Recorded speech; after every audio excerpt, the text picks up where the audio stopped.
Welcome back, guys. In this video, I'm just going to be talking about horizontal scrolling. So I'll first start by creating a new frame, which is an iPhone 14 Plus. Then I'll just create a basic Instagram mockup. Yeah.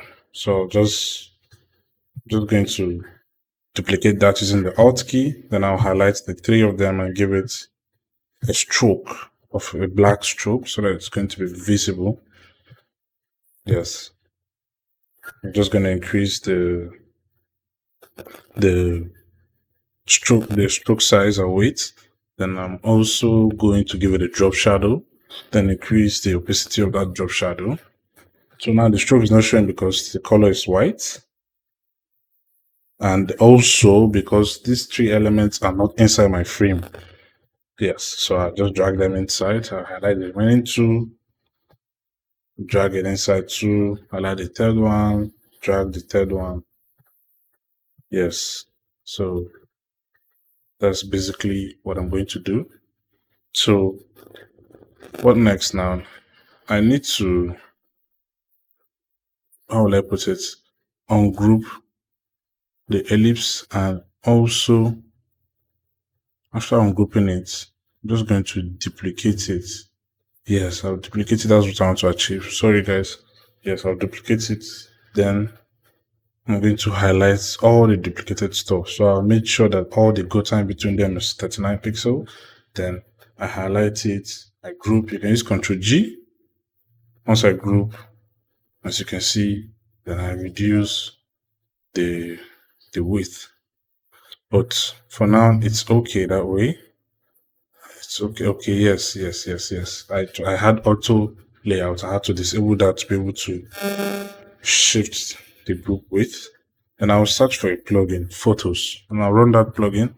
It's a very wonderful plugin. It lets you add images to your shapes instead of going over the stress of downloading an image and always carrying them from a downloads folder to your Figma software.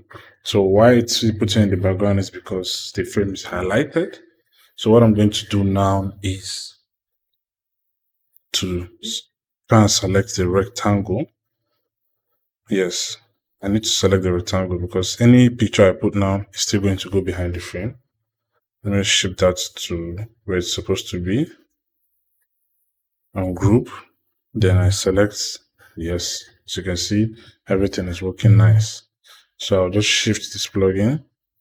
Then I'll keep selecting it singularly and picking any image. Yes, that's it. But normally you can highlight all the ellipse tool and click random. It's still going to work. So I'll go back and hit my auto layout. After that, I'll create a rectangular shape. What this shape is going to do is just like your Instagram when you scroll and you see pictures after the stories of who is online. So I'll duplicate that and make sure they have the same gutters in between them. Yes, I think this is okay. Yeah, this is okay. So I'm just going to highlight all of them, all the rectangle shape I just created, and I'm going to click the Photos plugin, run it again. Then basically I'll click random and I'll click people. You see what happens now, it randomly puts pictures of people. Unlike when I was doing it one by one. At least you've learned the two ways now. So I'll drag that frame inside my iPhone 14 shape and I'll reduce the height of the auto layout. So then I'll now click my prototype, hit interaction. So on click, I want it to scroll horizontally. Yes, then I'll click the second one. On click, I want it to scroll vertically. Yes, so I'll highlight everything. Yes, and I click preview. So preview now lets me see the scroll in action. So just give it the time for all the pictures to load. Okay, see? Wonderful. The scroll is working. Yes. Okay, now the vertical one is overlapping the horizontal one. I think I need to have some edits on that. So I'll basically just stay in one place. Then for the vertical,